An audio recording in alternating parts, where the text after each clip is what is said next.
Selamat siang pemirsa, senang sekali hari ini siang hari kembali menyapa Anda bersama dengan saya Celia Alexandra dan Rehana Meja.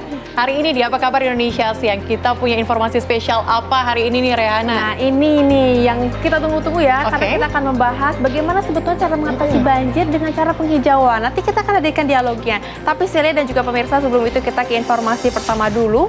Seorang wanita muda karyawati toko ditusuk seorang pemuda di sebuah pusat perbelanjaan yang ada di kawasan Tamrin, Tanah Abang, Jakarta Pusat.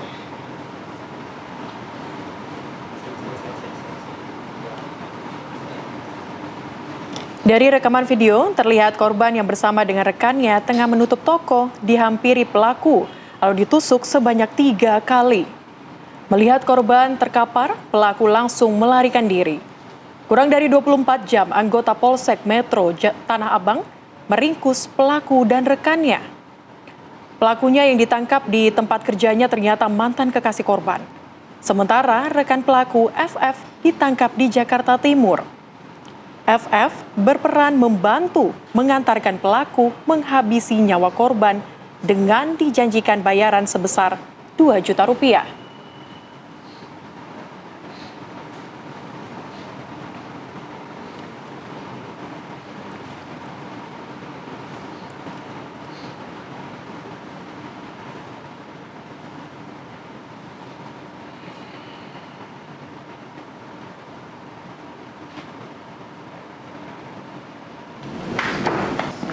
Pemirsa, aksi baku hantam antara sesama warga Tobo, Kecamatan Werinama, Seram, bagian timur Maluku, usai melaksanakan sholat tarawih viral di media sosial. Baku hantam sesama jemaah sholat tarawih di dalam masjid ini menyebabkan jemaah wanita histeris dan lari berhamburan keluar masjid. Diketahui kericuhan terjadi buntut dari upaya sekelompok warga menghalangi kepala desa dan penduduknya untuk tidak melaksanakan sholat di Masjid Tobo. Aksi ini imbas dari kekalahan mereka dalam perhelatan pemilihan kepala desa beberapa waktu lalu. Saat ini kondisi di desa Tobo sudah kondusif, proses penyelesaian masalah telah ditangani aparat kepolisian dan Polsek Werinama.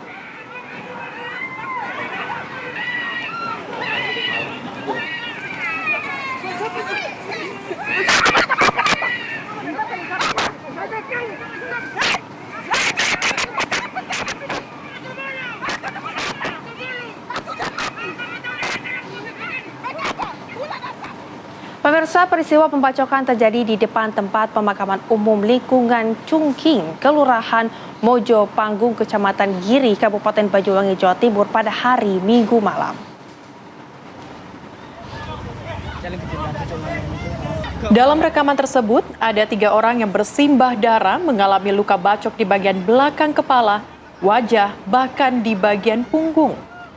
Ketiga korban langsung dievakuasi ke RSUD Blambangan. Polisi mengamankan 1 dari 3 pelaku dan barang bukti berupa 2 buah kerambit yang digunakan pelaku serta sepeda motor. Polisi masih mendalami motif di balik peristiwa berdarah tersebut.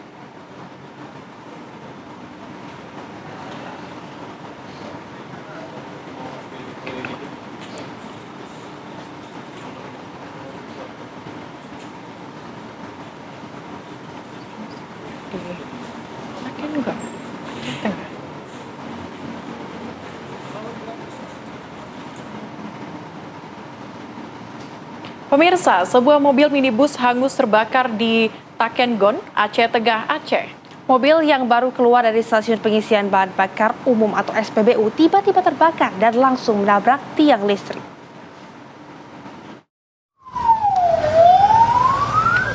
Sebuah mobil minibus yang baru keluar dari SPBU tiba-tiba terbakar dan langsung menabrak tiang listrik yang berada di pinggiran jalan protokol Kota Takengon, Aceh Tengah, Aceh.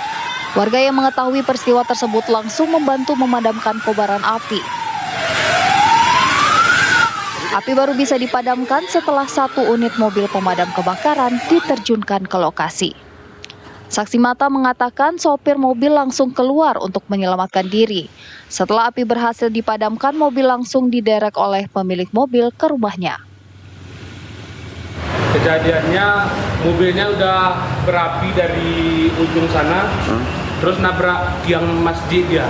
Habis itu kepental ke belakang, mundur ke belakang nih, terus makin besar apinya. Terus kami siram pakai alat apa adanya di sini kan. Tadi orang udah keluar dulu. Nah, habis itu tadi waktu sebelum apinya membesar, baik dia ke mobil itu tahap apa yang diambilnya.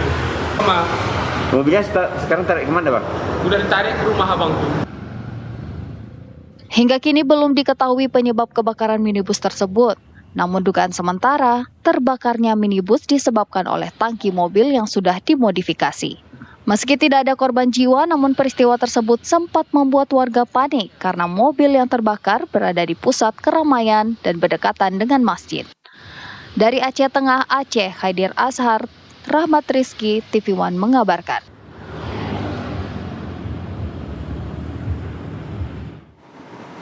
Ya, pemirsa, kita hadirkan informasi lainnya untuk Anda di mana akibat angin kencang yang melanda kota Singkawang ini mengakibatkan puluhan tenda stand Ramadan Fair pada hari Minggu sore berterbangan dan juga roboh. Cuaca ekstrim pada Minggu sore menerjang kota Singkawang. Angin kencang ini merobohi lebih 40 stand dan tenda berhamburan.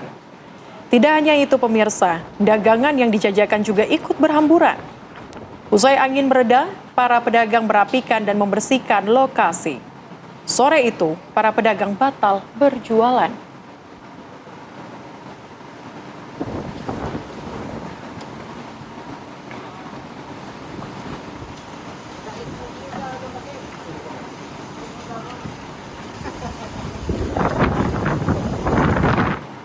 Pemirsa, kita hadirkan informasi lainnya untuk Anda. Ini di mana pemerintah Provinsi Jawa Barat membongkar kawasan wisata Hibis Fantasi Park di Puncak Cisarua, Bogor. Ya, pembongkaran dilakukan karena kawasan wisata ini pemirsa kedapatan melanggar izin serta memicu dampak buruk bagi lingkungan. Hibis Fantasi berdiri di lahan perkebunan teh milik PTPN dan tidak mengikuti ketentuan yang berlaku. Pemilik kawasan wisata ini aslinya hanya mendapat izin menggunakan lahan seluas 4.800 meter persegi. Namun faktanya Hibis Fantasi luasnya mencapai 15.000 meter persegi atau lebih 3 kali lipat dari yang diizinkan. Setelah wahana wisata Hibis diratakan, rencananya akan dihijaukan kembali dengan penanaman sekitar 20.000 pohon.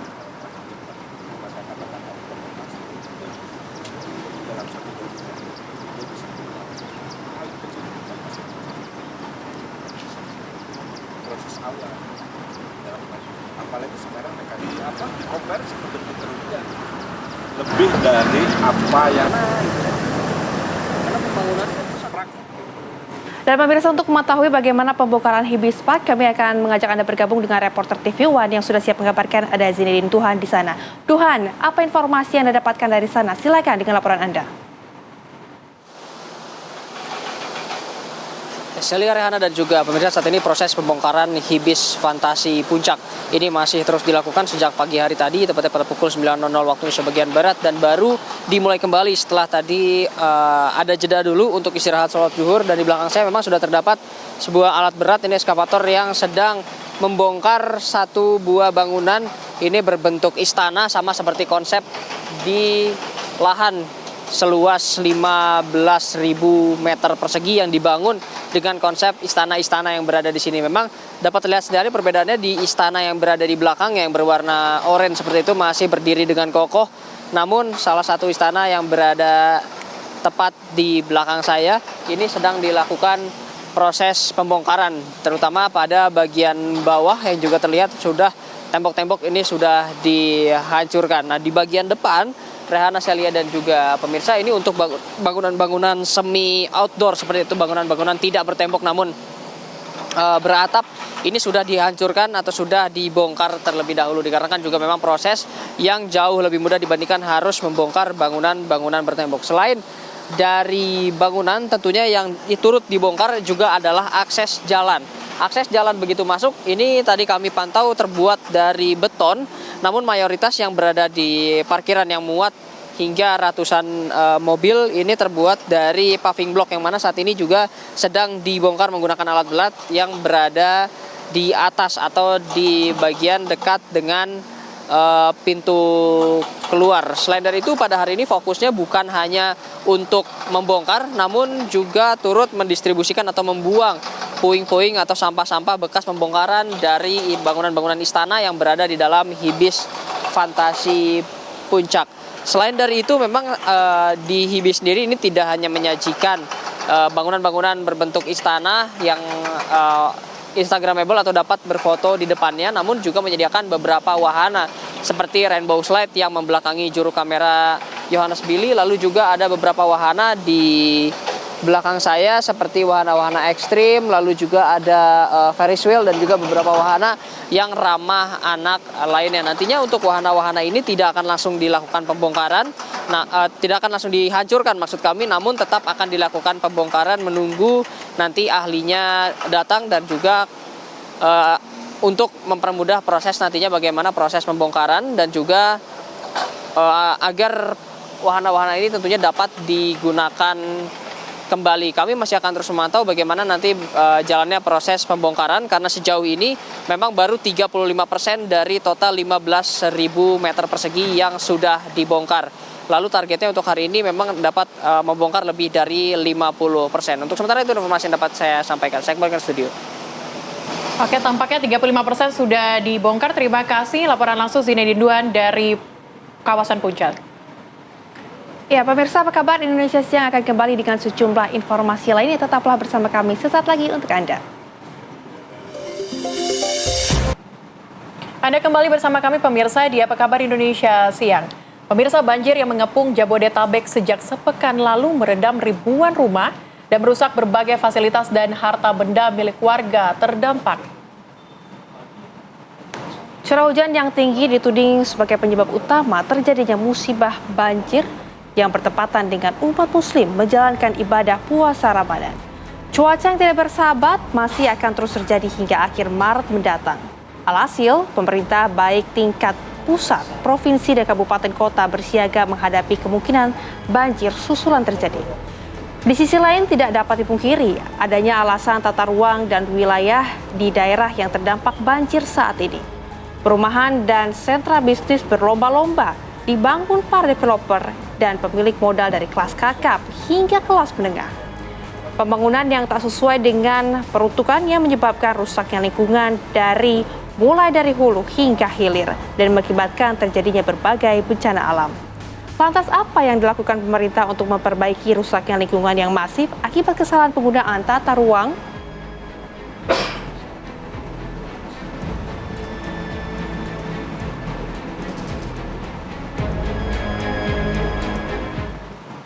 Pemirsa, untuk membahas bencana alam banjir dan longsor yang terjadi sejak sepekan lalu, akibat dari perusakan lingkungan, kami sudah bersama dengan Menteri Lingkungan Hidup, Kepala Badan Pengendalian Lingkungan Hidup, ada Bapak Hanif Faisal Nurrofiq. Selamat siang, Pak. Selamat siang, Mbak. Oke, baik Pak Menteri. Pak Menteri mungkin bisa dijelaskan dulu kepada pemirsa TV One saat ini. Sebenarnya penyebab banjir yang terjadi sepekan yang lalu ini apa, Pak? Menteri Ilham tentu, Kementerian Ilham tentu setiap terjadi bencana banjir atau bencana apapun, kita akan lihat dari kapasitas dan kemampuan landscape-nya. Apakah landscape-nya masih cukup memadai untuk menanggung atau mengemban beban hidrometeorologi ini atau tidak. Nah, itu yang paling utama. Sehingga dengan melakukan pencermatan ini kita bisa mensimulasikan kira-kira penyebab banjirnya seperti apa. Nah, kalau sudah seperti itu, maka segera ditentukan strategi, langkah-langkah penanganan dan evaluasi lebih lanjut. Tentu yang sudah terjadi, kementerian yang lain akan menangani, Badan Nasional Penanggulangan Bencana dan beberapa kementerian lain, ya tidak terkecuali juga kemarin Pak Presiden kan langsung melakukan peninjauan. Kami dari sisi lingkungan tentu harus mengevaluasi seberapa mampu sih sebenarnya landscape kita ataupun ekosistem kita menanggung bencana hidrometeorologi yang tentu akan berlangsung tidak hanya hari ini, akan berkali-kali. Nah, ini yang kemudian kita tentukan langkah-langkah evaluasi dan tindak lanjutnya. Pak, ini mungkin untuk evaluasi sendiri, terutama kan yang paling terdampak ya di Jakarta dan juga Bekasi. Ini yang rasanya viral gitu di media sosial ini seperti apa, Pak? Bicara Jakarta dan Bekasi ini kita berbicara kepada sistem daerah aliran sungai yang berbeda. Jadi kalau yang terjadi di Jakarta kemarin kita dipengaruhi oleh sistem daerah aliran sungai Ciliwung. Jadi Sungai Ciliwung ini spesifik. Jadi dia mempunyai panjang sekitar 119 km dari Jakarta ini sampai ke puncak di Cisarua sana. Sepanjang 119 km itu terdapat perbedaan tinggi yang cukup signifikan ya. Jadi di puncaknya sana tingginya 1.300 sekian, kemudian di sininya min 4 meter. Kemudian di Das Ciliwung sendiri kami biasanya untuk mengevaluasi melakukannya dalam pembagian segmen-segmen bagian-bagian. Kami biasanya membagi 6 segmen. Nah, kemudian Das Ciliwung ini yang seluas 38.500 hektar, maka segmen satunya itu seluas 15.000 hektar. Jadi Ciliwung ini dasnya seperti corong gede, kemudian mengecil menyempit sampai ke Jakarta. Sehingga kita bisa bayangkan kalau airnya yang ditangkap dengan corongnya pasti besar, kemudian melewati jalan yang tidak terlalu besar, tentu akan menimbulkan daya rusak yang tinggi. Ini yang terjadi di Ciliwung. Jadi Ciliwung daerah das segmen satunya itu atau segmen hulunya seluas 15.000 hektar, maka daerah itu yang kemudian kita evaluasi. Nah, kemudian berbeda dengan banjir Bekasi. Banjir Bekasi dan Kota Bekasi dan Kabupaten Bekasi itu diemban oleh sistem daerah aliran Sungai Bekasi. Sungai Bekasi dan sebagian besar ya, Sungai Bekasi hampir meliputi 145.000 hektar yang mempengaruhi banjir di Bekasi dan Kota Bekasi. Kemudian sebagian lagi adalah daerah aliran Sungai Citarum seluas 35.000 hektar. Kemudian ada 4 das lagi yang kecil-kecil kayak Cakung, Sunter, kemudian Buaran. Jadi ini kecil-kecil, tapi yang gede adalah Das Bekasi. Das Bekasi ini luasnya 145.000 hektar. Dimulai dari pas di sebelah Ciliwung, di sini jatuh Ciliwung, di sebelahnya Bekasi, di sebelah lagi Pesanggerahan, sebelah lagi Cisadane. Jadi Taman Nasional Gunung Gede itu dikelilingi oleh puncak-puncak das. Nah, kebetulan kita ada di 2 das sistem yang mempengaruhi banjir di Jakarta, yaitu Das Ciliwung, kemudian Das Bekasi untuk yang daerah Bekasi kota. Nah, ini Bekasi itu hulunya ada 2 sungai utama, yaitu Sungai Cikeas dan Sungai Cilensi yang menjadi Kali Bekasi atau Das Bekasi. Nah, kemudian ada tambahan lagi Sungai Cikarang. Jadi inilah yang mempengaruhi banjir kemarin di Bekasi. Bekasi yang cukup tinggi, cukup tinggi, besar ya. Tapi juga yang menjadi perhatian Pak Menteri, ini kan mungkin di kawasan Puncak kalau kita melihat bagaimana kemudian Kementerian Lingkungan ini menangani begitu ya alih fungsi resapan air yang berkurang di daerah sana Pak, khususnya daerah hulu. Ya, jadi setelah kejadian banjir itu, alam telah mengkalibrasi ke kita bahwa landscape kita nggak bagus gitu.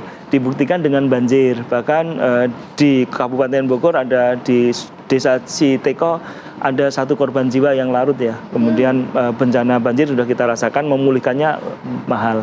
Nah, setelah kita evaluasi ternyata memang terjadi perubahan seperti yang tadi dinarasikan di awal. Ada yang pertama yang memicunya adalah adanya perubahan tata ruang. Jadi tata ruang Provinsi Jawa Barat di tahun 2010 dan tata ruang di Jawa Barat 2022. Di 2010 di segmen 1 di puncak tadi yang luasnya 15.000 hektar itu seluruhnya digunakan dengan fungsi untuk melakukan imbuan air dan resapan air. Itu meliputi ada hutan lindung, ada hutan produksi, ada taman nasional. Tetapi ada sedikit pemukiman, iya, ada sekitar 500-an lah hektar di sana. Pemukiman yang memang ada sebelumnya. Kemudian di tahun 2022 terjadi perubahan tata ruang. Jadi yang dulunya 15.000 hektar itu semuanya untuk menjadi pelindung ekosistem di bawahnya, di tahun 2022 dirubah. Jadi ada 8.000 hektar yang berubah menjadi kawasan pertanian sekitar 7.000 dan 1.000 sekian ratus itu kawasan pemukiman. Nah, perubahan tata ruang ini berakibat drastis buat penyangga sistem kehidupan di bawahnya. Kemudian selama 10 tahun, mulai tahun 2013 sampai 2023 terjadi penghilangan tutupan hutan, tutupan pohonnya. iya. Jadi angkanya sampai 1.000 hektar di hulu itu. Sehingga itu tentu berpengaruh besar. Seperti mana tadi dinarasikan, ternyata keindahan hulu ini memicu para investor masyarakat untuk berlomba-lomba mencari rezeki di sana dengan membangun wisata dan lain-lain yang tidak dipikirkan dampaknya yang cukup besar, sehingga keberadaan mereka inilah yang kemudian berkontribusi serius menyebabkan bencana banjir. Kami sedang hitung bagian per bagian seberapa besar yang ditimbulkan masing-masing komponen-komponen ini di dalam kontribusi banjir di Ciliwung. Jadi dari tatanan Das Ciliwung maka sekitar 30, ya nggak sampai ya, dari das itu yang harusnya das utama segmen 1 yang 15.000 itu kan harusnya hutan semua. Sekarang hanya tinggal sekitar 28% saja yang ada hutannya. Jadi kalau kita total maka jumlah das Ciliwung itu total sampai ke bawah, maka tutupan hutannya hanya 17% sekitar itu. Kemudian yang lebih parah lagi Bekasi. Das Bekasi ini yang seluas 145.000 hektar, itu hulunya yang ada hutannya hanya sekitar 5.000-an atau 6.000 ya. 6.000 hektar. Jadi kalau kita total 6.000 bagi 145, maka Das Bekasi ini hanya ditahan oleh pohon sebesar 3,3% saja. Ini jauh dari kecukupan landscape. Landscape secara alamiah sepertinya ada lebih dari 30% yang bertutupan hutan. Nah, Bekasi hanya 3,3%. Dengan luasan yang demikian, maka potensi bencananya akan timbul kapan saja. Pada saat terjadi banjir seperti ini. Hari ini memang data di tanggal 2 kemarin curah hujannya cukup ekstrim. Ekstrim itu 126 mm pada hari itu. Jadi untuk dua landscape tadi. Jadi sehingga dengan posisi curah hujan yang ekstrim, yang kemudian sebelumnya juga sudah ada curah hujan yang cukup mulai tanggal 28, tanggal 1 Maret sampai tanggal 2 Maret di puncaknya, maka pasti sudah banjir. Karena tidak ada yang nahan air. Nah, ini untuk langkah-langkah ke depannya seperti apa? Tapi jangan dulu dijawab ya Pak, karena usai jeda pemirsa Apa Kabar Indonesia Siang akan kembali dengan informasi mengenai hal tersebut. Tetaplah bersama kami, tetap lagi untuk Anda. Ya, masih bersama kami pemirsa di Apa Kabar Indonesia Siang. Tadi kami sempat terjeda nih mengenai apa sebetulnya langkah-langkah yang dipersiapkan ya untuk banjir di daerah Jabodetabek ini. Silakan Pak. Ya. Tentu pemerintah mengambil langkah-langkah yang sistematis terkait dengan kondisi ini. Ini sebenarnya kejadian berulang dan berulang. Perlu dilakukan langkah komprehensif di semua sisi untuk menangani banjir. Tidak hanya banjir kemudian kita selesaikan di hilir, itu kurang efektif. Jadi perlu kita melihat secara landscape. Nah, kita mulai dari Ciliwung. Ciliwung ini kan tadi sudah disebutkan terjadi perubahan tata ruang yang cukup signifikan yang mengganggu hidroorologi, tata air yang cukup serius di daerah aliran Sungai Ciliwung. Sehingga langkah pertama tentu kita akan melakukan arahan untuk melakukan review tata ruang untuk Provinsi Jawa Barat, terutama pada daerah-daerah yang menjadi resapan air atau imbuhan air. Ini penting, kan Jawa Barat ini ternyata mengemban penduduk yang cukup besar di hilirnya. Jabodetabek ada 30,4 juta jiwa yang hidup di sini. Karena kelalaian kita di dalam mengurus pusat, atas, hulu, maka akan merusak, mematikan peri kehidupan yang ada di hilir. Sehingga pertama tentu kita akan melakukan review terkait dengan tata ruang di bagian hulu dari Das Ciliwung. Kemudian hari ini juga kita sedang menurunkan tim pengawas lingkungan untuk melakukan analisa lingkungan detail pada point source atau titik-titik yang kemudian diproyeksikan berkontribusi cukup besar menimbulkan bencana. Kami tentu melakukan tahapan-tahapan yang dimintakan undang-undang berdasarkan analisa dan pengambilan alat bukti serta pendapat para saksi ahli. Kami akan memberikan sanksi paksaan pemerintah.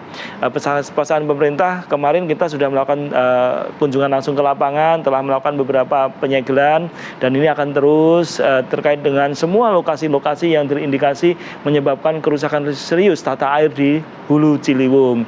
Kemudian langkah berikutnya tentu kita akan lakukan pemberian sanksi administrasi paksaan pemerintah. Sanksinya pastinya bersifat pemulihan. Pemulihan itu yang pertama bangunannya juga harus dibongkar. Kemudian dilakukan penataan pepohonan yang untuk meningkatkan hidroorologi, kemudian mengembalikan jalur-jalur sungai, melindungi sumber-sumber air. Ini penting sekali karena dia di hulu. Demikian juga di Bekasi. Bekasi ini cukup berat. Nah, tadi kalau di Ciliwung itu yang harus direhabilitasi sekitar mungkin 7.000-an hektar di das utamanya, di daerah bagian hulunya, maka di Bekasi lebih luas. Bekasi ini catchment-nya seluas 145.000 hektar.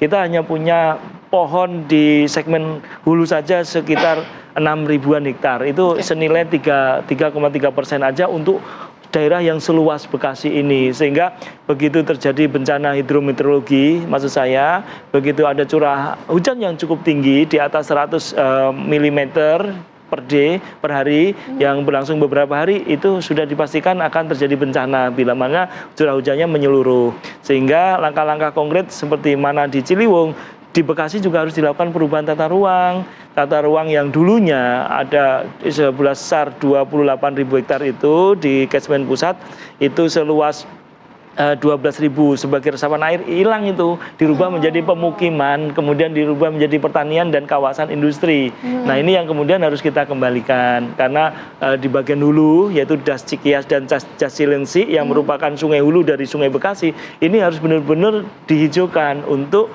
mengendalikan tata airnya karena dari bentuk batuannya dua-duanya disusun dari batuan beku luar, artinya ini gunung nggak bisa menyerap air, kemudian perosklastik, jadi dia ada pori-pori tapi hanya untuk menyimpan air saja, tidak mau menyerap, sehingga pada saat hujan turun maka akan bablas, akan terus menjadi bencana, sehingga diperlukan keberadaan hutan pegunungan. Hutan pegunungan inilah yang kemudian mengatur, mengendalikan erosivitas, jadi hujan itu tidak menjadi galak, tidak akan terbentur oleh pohonnya dan lemah, kemudian mengurangi erodivitas, jadi erodivitasnya menjadi semakin berkurang, kemampuan dia membongkar tanah itu hilang, sehingga tanahnya meresap menjadi infiltrasi, menjadi air tanah dalam maupun air tanah dangkal, tidak menjadi air permukaan yang menimbulkan bencana. Ini yang jangka panjang dan menengah yang saat ini kita lakukan untuk terkait air. Untuk kualitasnya perlu juga kita cermati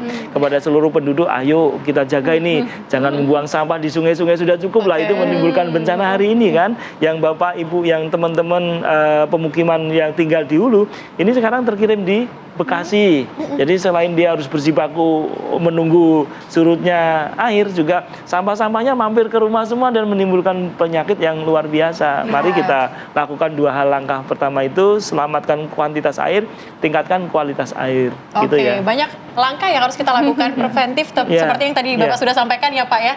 Masyarakat kemudian juga, tapi Pak, ini yang juga kemudian menjadi perhatian kita saat ini, tadi Bapak juga sudah sampaikan ini mengenai sampah Pak.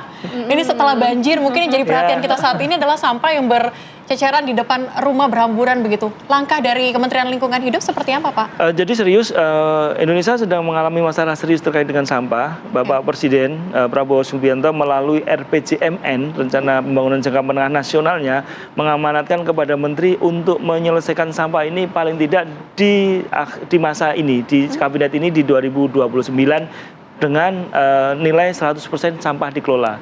Sampah kita hari ini sejumlah data 2023 sejumlah 56,6 juta.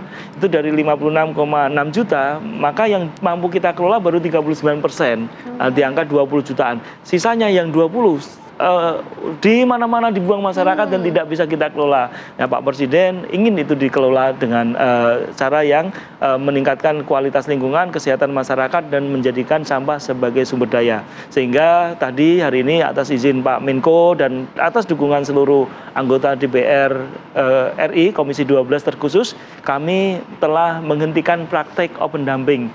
Jadi open dumping di seluruh Indonesia kita akhiri sudah.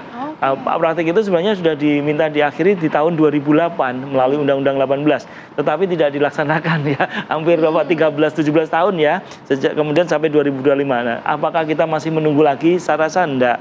Di dalam kabinet baru kita wajib kita selesaikan, sehingga dengan menghentikan sistem open dumping tadi, harapan kami, harapan kita semua, maka pemerintah daerah dan seluruh komponen masyarakat untuk kemudian membangun mainstreamnya untuk mengelola sampahnya dengan seksama. Sekali lagi, sampah ini bukan kata-kata itu harus kita koreksi ya. Sampah itu berkah itu harus kita koreksi habis. Sampah itu menjadi kewajiban kita. Semakin banyak sampah yang Bapak Ibu keluarin, makin semakin banyak kewajiban yang harus Bapak bayarkan. Baik, kalau begitu Pak, sedikit aja himbauan untuk masyarakat dan juga pelaku bisnis seperti apa agar tidak membuang sampah dan juga menyebabkan banjir ini Pak? Saya rasa untuk sampah, pertama kita wajib melakukan 3 langkah yang hidup ramah sampah ya. Pertama, reduce, kurangi sampah. Jadi sedapat mungkin kalau kita makan sedikit ya sedikit aja, jangan ngambil banyak-banyak. Karena Indonesia menyumbang food waste terbesar, mungkin nomor 2 atau nomor 1 di dunia kita food waste kita. Dari 56,6 juta itu maka separuhnya adalah food waste, sisa makanan. Jadi dikurangi. Kemudian gunakanlah reuse, gunakanlah bahan-bahan yang bisa digunakan ulang, kayak tumbler. Jadi kemana-mana wajib bawa tumbler supaya kita tidak membeli minum botol plastik. Kemudian recycle, jadi kita daur ulang yang kita bisa daur ulang.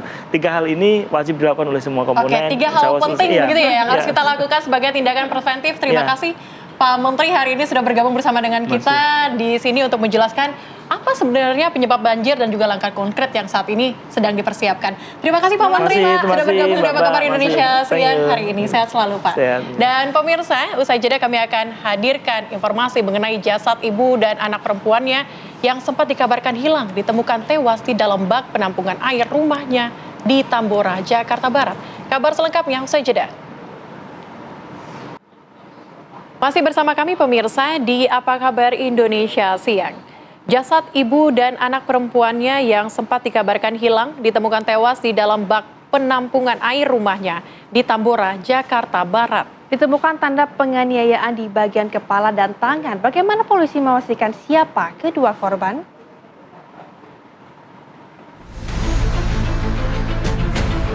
Dua orang korban tewas, ibu dan anak, Chong Siolan, 58 tahun, beserta anaknya Eka Serlawati, 35 tahun yang ditemukan di dalam bak penampungan air di rumahnya di Jalan Angke Barat 8, Tambora, Jakarta, dipastikan merupakan korban pembunuhan. Polres Metro Jakarta Barat membenarkan dari hasil pemeriksaan 8 orang saksi dan hasil visum dipastikan kedua korban merupakan korban pembunuhan setelah ditemukan tanda penganiayaan di bagian kepala dan tangan.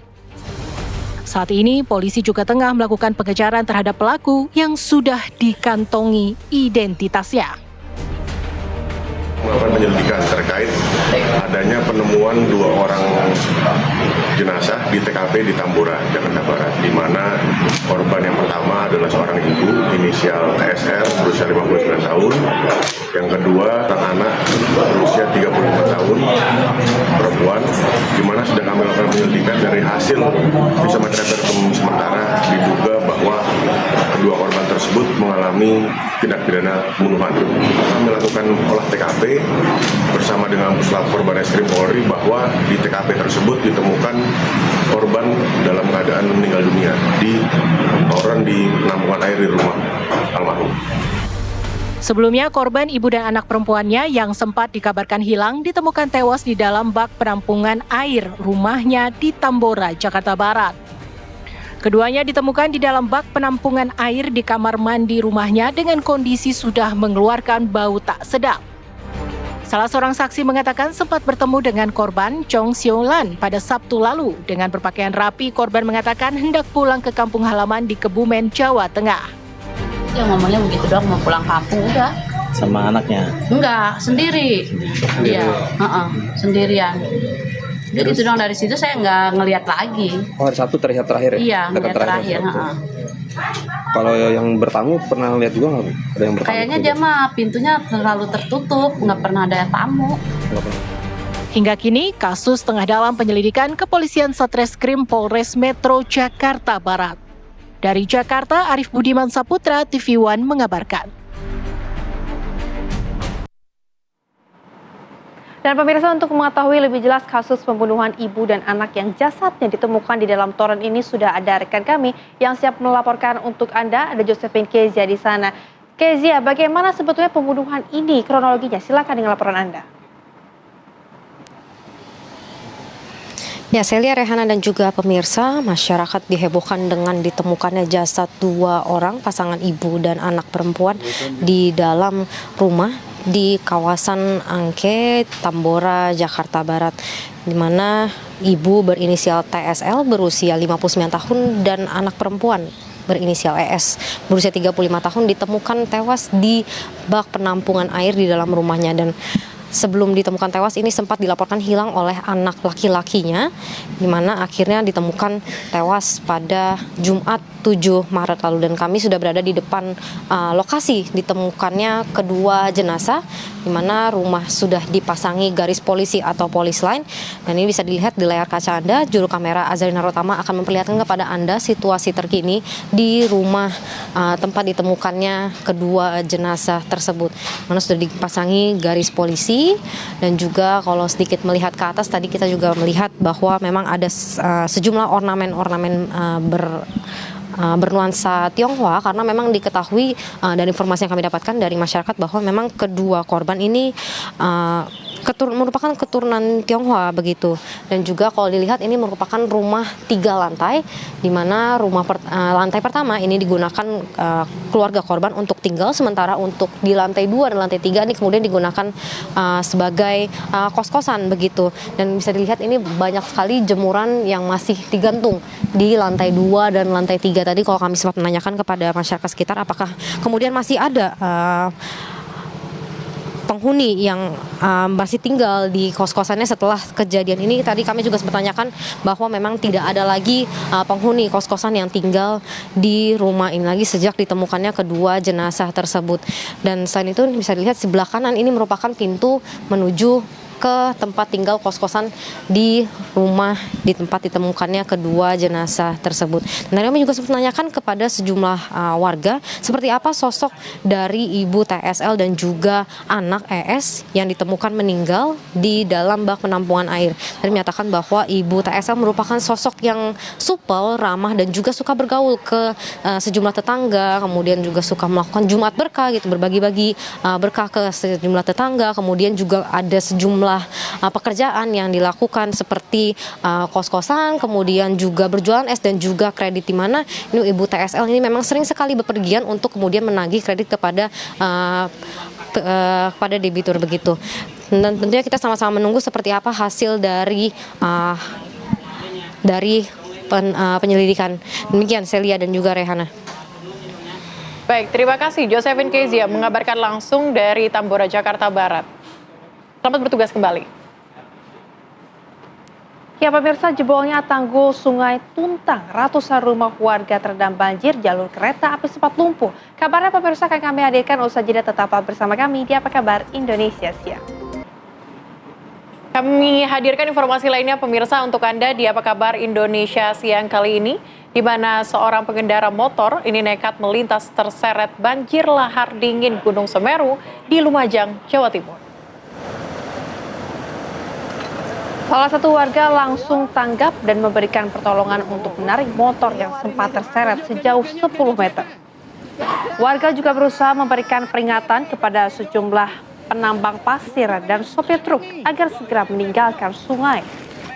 Banjir lahar hujan Gunung Semeru diprediksi akan terus terjadi, terutama saat hujan lebat di hulu sungai. Nah, Mbak Kenyut.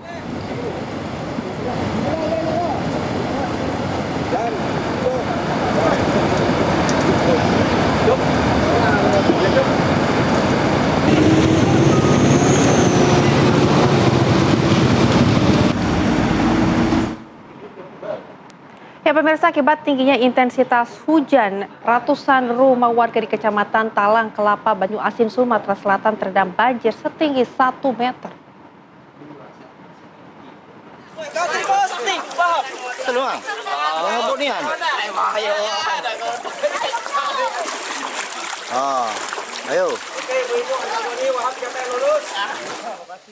Ratusan rumah warga yang berada di 5 kawasan perumahan di Kelurahan Tanah Mas, Kecamatan Talang Kelapa, Banyu Asin, Sumatera Selatan terendam banjir.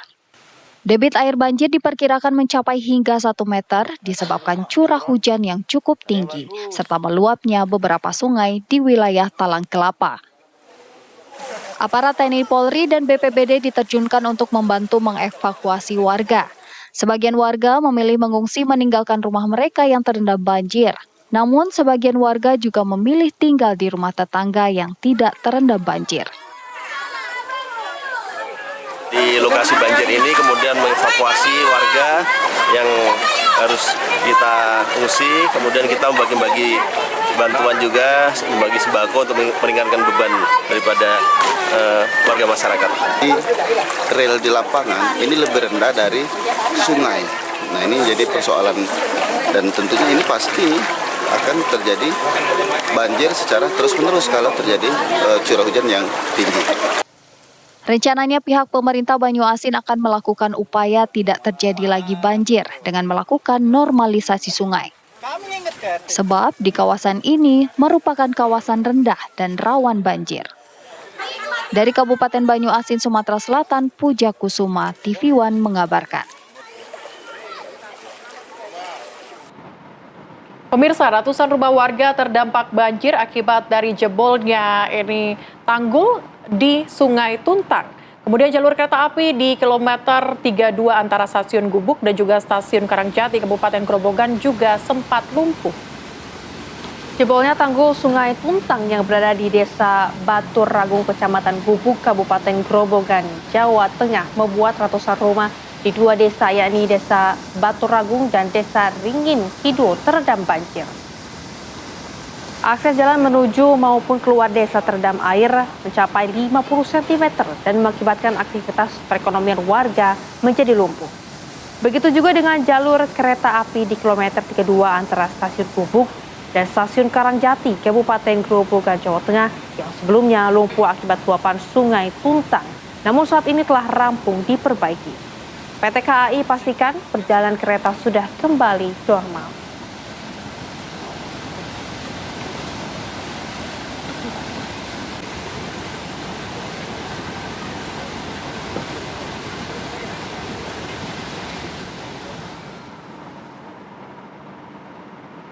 Kita hadirkan informasi lainnya untuk Anda pemirsa. Satu keluarga di Lengkong, Sukabumi, Jawa Barat menjadi korban longsor hingga Senin pagi dan belum juga ditemukan. Di lokasi bencana. Sedikitnya ada 6 desa yang terdampak longsor di Kecamatan Lengkong, Sukabumi, Jawa Barat. Desa terdampak longsor yang terparah ada di Desa Langkap Jaya. Di desa tersebut, satu keluarga yang terdiri dari ayah, ibu, dan anak tertimbun longsor dengan ketinggian 100 meter dan lebar 350 meter hingga kini belum ditemukan.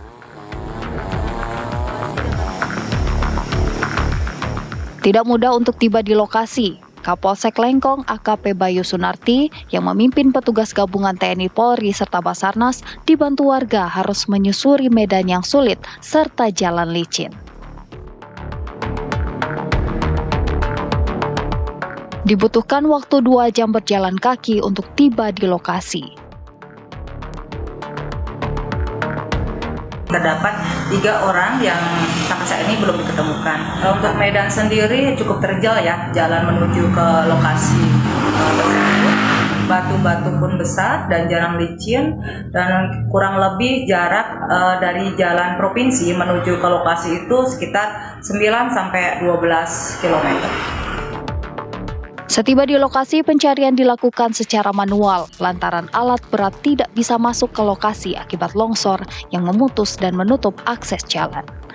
Dari Sukabumi, Jawa Barat, Rizky Gustana, TV One mengabarkan.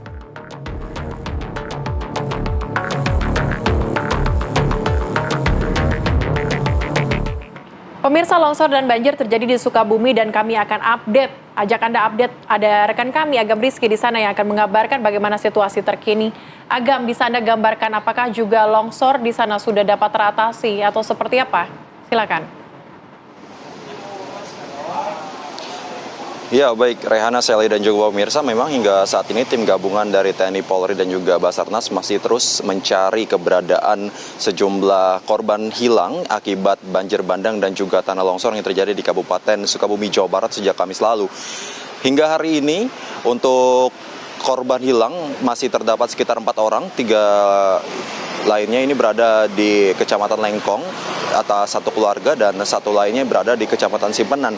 Dan selain itu memang anggota gabungan ini selain mencari keberadaan korban dan juga mencari berapa banyak jumlah korban yang meninggal dunia, mereka juga bersama warga ini memperbaiki sejumlah infrastruktur seperti yang di belakang kami. Ini merupakan salah satu jembatan akses untuk penghubung desa Cidadap melalui desa Bojongkopi begitu ya, di mana sejak Kamis lalu jembatan tersebut roboh dan alhasil sejumlah kegiatan masyarakat ini lumpuh.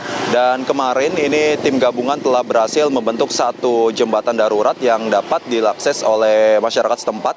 Dan sebelumnya memang masyarakat setempat ini sudah melakukan aktivitas bisa melewati jembatan tersebut, namun hanya dapat melalui akses jalan kaki dan juga sepeda motor saja. Namun hingga saat ini kendaraan roda 4 sudah dapat melewati jembatan dan hanya dilewati satu kendaraan saja gitu. Jadinya dalam artian mereka ini secara bergantian untuk memasuki atau melewati jembatan tersebut. Tentu saja ini merupakan jembatan darurat, Sally dan juga Rehana, yang nantinya pemerintah juga akan membangun jembatan secara permanen setelah Idul Fitri nanti. Dan untuk korban meninggal dunia, jumlah dari banjir bandang pada Kamis lalu ini hingga saat ini memang tim BNPB maupun BPBD telah mencatat sekitar 5 orang yang telah meninggal dunia, dan hingga saat ini tim gabungan juga telah masih terus mencoba untuk mencari bagaimana keberadaan keempat korban hilang yang hingga saat ini memang masih belum dapat ditemukan, karena memang mengingat bagaimana medan yang dilewati ini cukup sulit dilalui, khususnya pada Kecamatan Lengkong tersebut. Ini menempuh jarak sekitar 4 jam karena memang untuk kendaraan roda 4 tidak dapat melewati akses tersebut. Selain akses yang sulit dilewati, tim gabungan ini juga mendapati kesulitan lainnya adalah cuaca, karena sejak kemarin ini kami tidak dapat menebak bagaimana cuaca yang berada di sekitar sini. Di satu sisi atau panas begitu, dan sesaat lagi ini akan hujan atau bagaimana kami sudah tidak dapat menebak lagi. Untuk sementara demikian, saya dan juga Rehana. Oke, baik, terima kasih Agam Rizky atas laporan langsung Anda dari Sukabumi, Jawa Barat. Ya pemirsa, apa kabar Indonesia Siang akan kembali dengan sejumlah informasi lainnya. Tetaplah bersama kami sesaat lagi untuk Anda.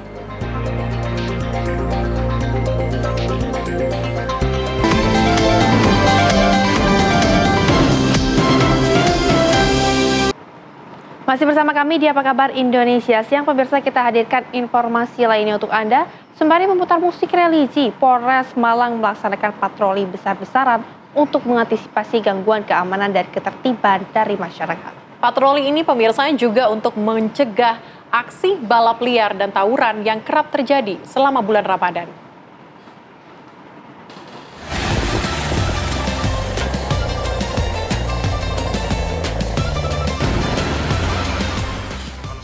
Untuk menjaga kondusivitas masyarakat selama menjalankan ibadah puasa Ramadan 1446 Hijriah, Polres Pemalang menggelar patroli besar-besaran Jumat malam. Patroli difokuskan ke tempat keramaian seperti taman, alun-alun, hingga jalan Pantura.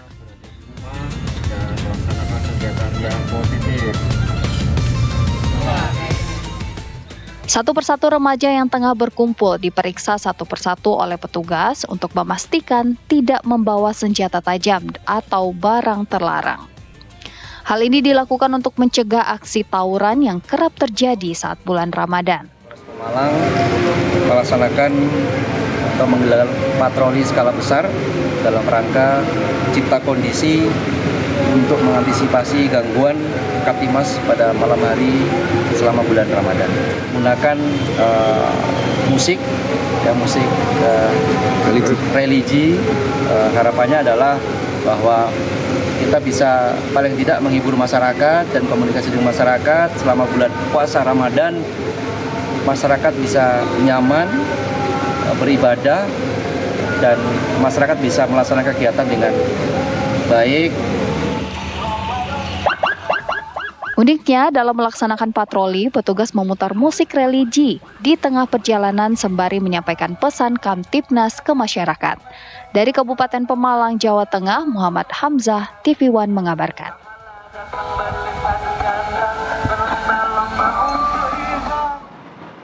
Pemirsa, kita hadirkan informasi lainnya untuk Anda, di mana komunitas wartawan di Surabaya, Jawa Timur, pemirsa, ini mengajak anak-anak yatim piatu ngabuburit sambil mengenalkan aneka satwa di kebun binatang Surabaya. Penampilan dongeng kisah Nabi pun ditampilkan menjelang waktu berbuka puasa.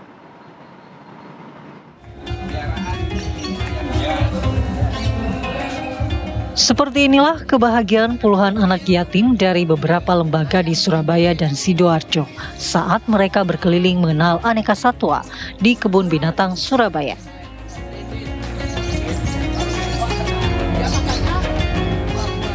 Acara yang digelar oleh komunitas wartawan Provinsi Jawa Timur atau yang akrab disebut Wartawan Poja Grahadini merupakan agenda tahunan untuk berbagi kebahagiaan bersama anak yatim di bulan Ramadan.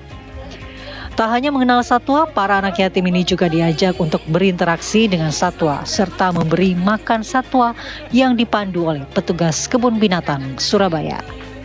Menjelang berbuka, anak-anak disuguhkan dengan dongeng yang berkisah tentang Nabi Sulaiman yang mampu berbicara dengan binatang.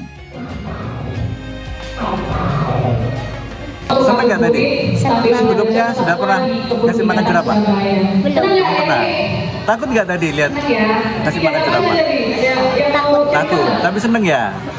Kita berharap kegiatan ini bisa menjadi ajang untuk berbagi, bersedekah kepada anak yatim, karena bulan Ramadan ini kan bulan penuh berkah, sehingga kita berharap teman-teman jurnalis juga ikut berbagi kebahagiaan dan menyisihkan rezekinya sedikit untuk berbagi dengan anak yatim. Sebelum berbuka bersama, panitia membagikan aneka bingkisan serta santunan kepada anak yatim. Kegiatan tahunan ini merupakan bentuk refleksi bagi para wartawan untuk tetap berupaya terus berbagi dengan sesama di tengah kesibukan.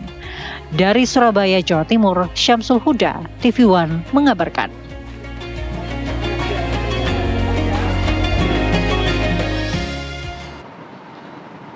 Beralih ke informasi lainnya, pemirsa, Pengadilan Negeri Jakarta Selatan menggelar sidang pra-peradilan yang dilayangkan oleh Hasto Kristianto untuk menguji status tersangka dugaan suap pada kasus Harun Masiku.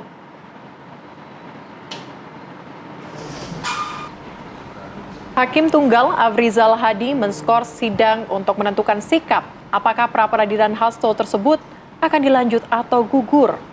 Sebab KPK selaku termohon telah melimpahkan berkas perkara Hasto ke Pengadilan Tindak Pidana Korupsi Jakarta Pusat. Agenda sidang ini, pemirsa, merupakan penjadwalan ulang setelah sebelumnya pada Senin lalu ditunda lantaran pihak KPK selaku termohon tidak hadir. Usai diskors nanti, Hakim Tunggal Afrizal Hadi akan menyampaikan nasib dari gugatan pra-peradilan yang diajukan pihak Hasto.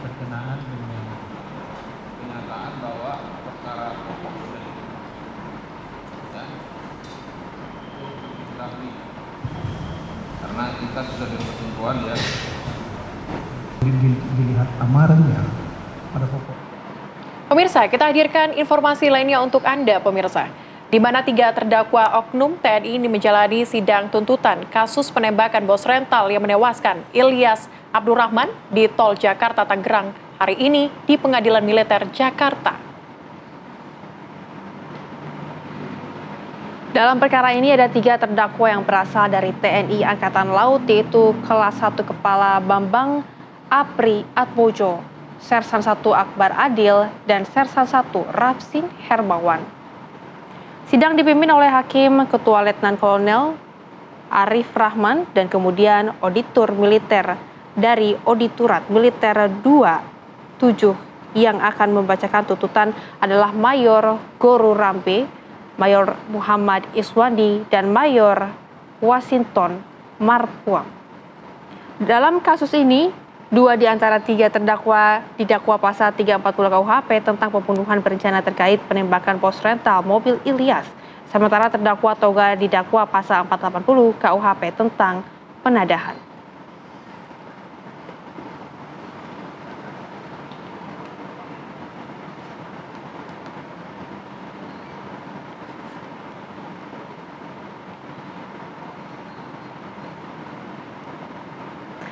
Kita darikan informasi lainnya untuk Anda pemirsa, sebuah mobil minibus hangus terbakar di Aceh Tengah, Aceh. Mobil yang baru keluar dari stasiun pengisian bahan bakar umum SPBU tiba-tiba terbakar dan langsung menabrak tiang listrik.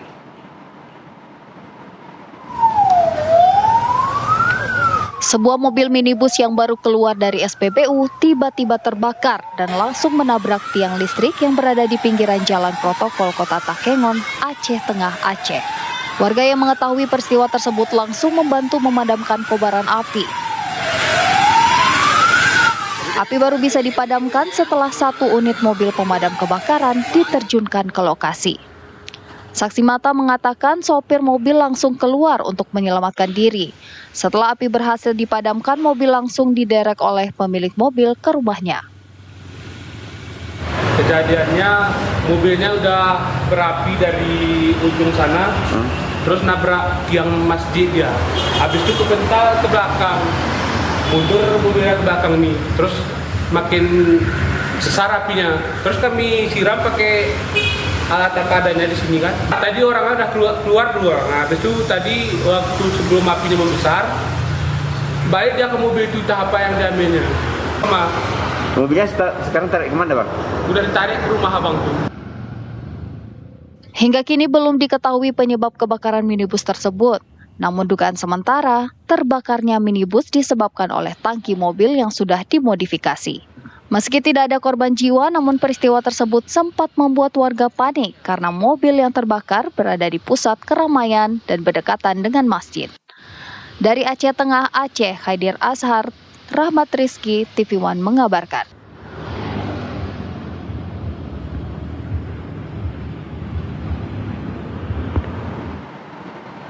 Nah pemirsa, informasi selanjutnya kami hadirkan untuk Anda, di mana lantaran memfollow dan juga melike di sosial media milik pacar temannya, seorang siswi SMP di Blitar, Jawa Timur, pemirsa, ini menjadi korban pengeroyokan oleh teman-temannya hingga mengalami luka parah. Korban, pemirsa, mendapat ancaman makian hingga penganiayaan hingga berujung luka di sekujur tubuhnya. Penganiayaan terjadi pada 27 Februari 2025, namun korban baru melapor ke polisi pada tanggal 8 Maret 2025.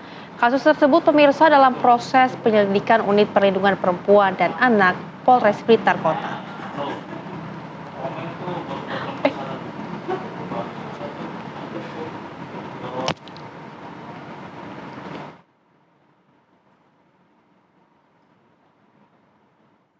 Iya. Nah, pemirsa, informasi tadi sekaligus menutup jumpa. Nah, pemirsa, informasi tadi sekaligus menutup jumpa kita di Apa Kabar Indonesia siang kali ini. Saya Celia Alexandra. Dan juga saya Rehana Mesia, mewakili segenap kru yang bertugas. Izin pamit undur diri. Terima kasih dan sampai jumpa. Sampai jumpa, pemirsa.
Inako Mini Jelly.